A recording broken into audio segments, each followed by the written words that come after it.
The Oregon City tragedy. Ashley Pond and Miranda Gaddis.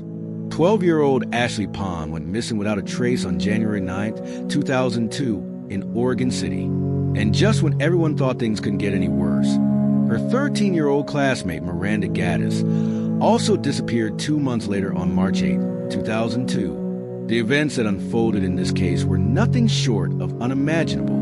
Families were torn apart, communities left in fear, and investigators scratching their heads as they tried to unravel the twisted web of lies surrounding this case. Every step of the investigation revealed new twists and turns, taking the nation on a roller coaster ride of emotions, from hope to despair, from disbelief to horror. So, how did this mystery unfold?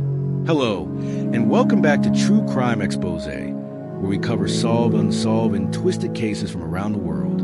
Oregon City, the setting. Oregon City, Oregon, is a hidden gem nestled in the heart of the Pacific Northwest. This charming city boasts a rich history and stunning natural beauty, making it a must-visit destination for travelers seeking an authentic Oregon experience. From the iconic Oregon City Municipal Elevator to the historic McLaughlin House, there's no shortage of cultural and historical landmarks to explore. Whether you're a history buff, a nature lover, or simply seeking a peaceful getaway, Oregon City has something for everyone. But in 2002, this same city witnessed the tragic end of two young girls who met their untimely deaths. The disappearance of Ashley Pond. It all began on the morning of January 9, 2002. 12-year-old Ashley Pond was running late to meet the school bus. She woke up to her younger sister Brianna's voice, grabbed a quick breakfast just after 8 a.m., and threw on Tommy Hilfiger jeans, a spaghetti-strap shirt, and a sweatshirt. She waved goodbye to her mother, Lori Pond, and rushed out the door. Ashley also had dance class after school that day, but she would end up missing both school and dance. Not just that day, but forever. Ashley's bus stop was only minutes away from the Newell Creek Village apartments where she lived, so her mother didn't mind her walking alone. Little did Lori know that fateful morning would mark the beginning of a nightmare. Ashley never got on the bus. She never made it to Gardner Middle School. She simply vanished. As the day went on, Lori waited for her daughter's usual call to pick her up from dance class. When the call never came, panic set in. Lori phoned the school and the dance studio, only to hear that Ashley had never shown up. Desperate, she began calling Ashley's friends, but none of them had seen her either. Out of options, Lori finally dialed 911. Dispatcher, she's been missing since this morning? You don't think she'd run away? Lori, absolutely not. She would never run away. Police from the Oregon City Police Department arrived at the apartment complex to begin their investigation. At first, officers suspected Ashley may have simply run away and would return home in a few days. But when they searched her room, all of her favorite possessions were still there. For a 12-year-old girl, running away without taking anything was extremely unlikely. Flyers were soon distributed. Lori and her family worked tirelessly to get Ashley's face in front of as many people as possible. Investigators retraced Ashley's last known steps. The bus stop was up a hill behind the apartments, near a wooded area kids often use as a shortcut. But no one knew if Ashley had taken that path. After several days of fruitless searching, authorities began to consider darker possibilities. Kidnapping, or worse, Ashley's family background. Ashley Nicole Pond was born on March 1st, 1989. Her mother, Lori, was just 16 years old at the time. Soon after, Lori married her high school sweetheart, David Pond, and Ashley became the eldest of 3 siblings. Ashley was known as a bubbly, fun-loving girl. She adored her younger siblings, especially Brianna, who was just 18 months younger. She had many friends, was a member of her school's dance team, and rarely missed a practice. But her childhood took a dark turn around age 9, when her parents' messy divorce shook her world. During the proceedings, David Pond revealed a devastating secret. A paternity test proved he wasn't Ashley's biological father. Instead, her father was a man named Wesley Roeder Jr. Ashley tried to embrace the truth, even visiting Wesley regularly, but those visits quickly soured. By late 2000, Ashley confided in her mother and sister that Wesley had been abusing her. She revealed the last incident happened on Christmas Eve of that year. In January 2001, Wesley was indicted on 40 counts of sexual abuse. Instead of facing justice, he painted Ashley as a liar. Tragically, after Ashley recanted some of her statements, Wesley struck a deal, pleading no contest to a lesser charge.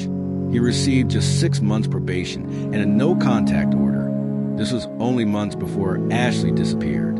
Naturally, Lori pointed investigators straight to Wesley, but he claimed he had an alibi: breakfast with his father, followed by working on a truck. His father confirmed it, and the story checked out. Investigators reluctantly set him aside. Attention then shifted to Lori herself. Suspicion on Ashley's mother. Lori was far from a perfect mother. She had prior complaints of neglect, alcohol abuse, and multiple run-ins with police and child protective services. Reports stated she often locked her kids out, drank excessively, and exposed them to domestic disputes. Despite all this, investigators found no real motive for Lori to harm her daughter. She even passed a polygraph test, which cleared her as a suspect. With no solid leads, the case stalled. The community reacts. The disappearance rocked Oregon City. The community, terrified that a predator was on the loose, rallied together. The FBI joined the search by January 22, 2002, at the bus stop where Ashley had once waited. A local reporter interviewed her friends.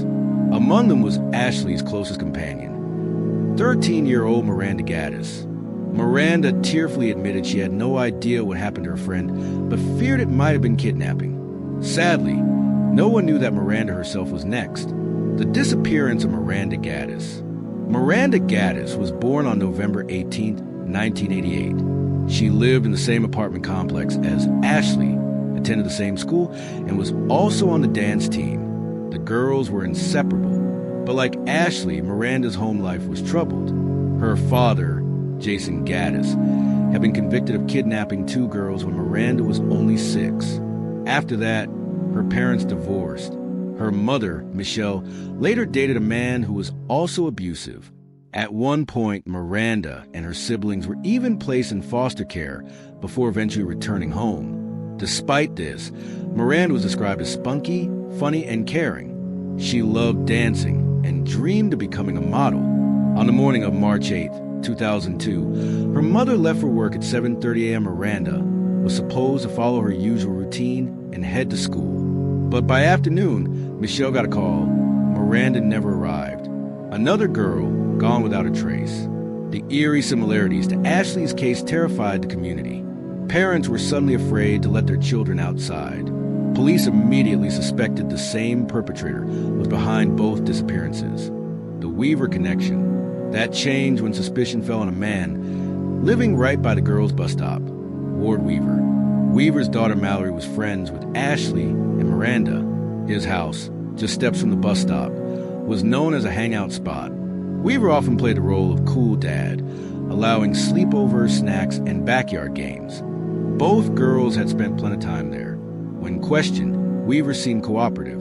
He admitted the girls had been at his house before, but denied knowing anything about their disappearances.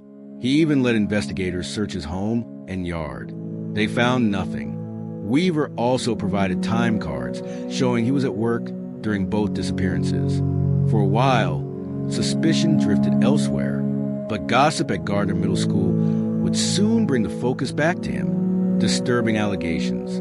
Detectives learned that in August 2001, months before her disappearance, Ashley had accused Weaver of abuse. None of her friends believed her, except Miranda.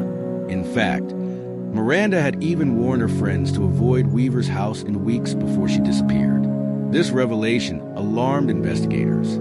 They called Weaver in for a polygraph test in May 2002. He failed miserably. While a failed polygraph isn't proof, it was enough to shift Weaver from friendly neighbor to prime suspect. Weaver's dark past. Ward Weaver III was born on April 6, 1963, in California.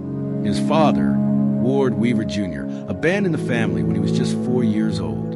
Weaver grew up in an abusive household with his mother and stepfather. From a young age, he displayed violent, antisocial behavior. In 1981, He graduated from high school and briefly joined the Navy before being discharged for heavy drinking. He later married Maria Stout, with whom he had several children, including Mallory. But their relationship was volatile, filled with violence and child abuse. Weaver's father, it turned out, was even worse. In 1984, Ward Weaver Jr. was convicted of murdering a young couple and burying them in his backyard. He was sentenced to death. Instead of being horrified, Weaver idolized his father, claiming he loved him and didn't want to see him executed. Weaver himself began racking up charges of violence and assault. He even served prison time for attacking teenage girls. By the time Ashley and Miranda disappeared, he had a long history of violence, and investigators were beginning to realize the predator they were looking for may have been hiding in plain sight all along.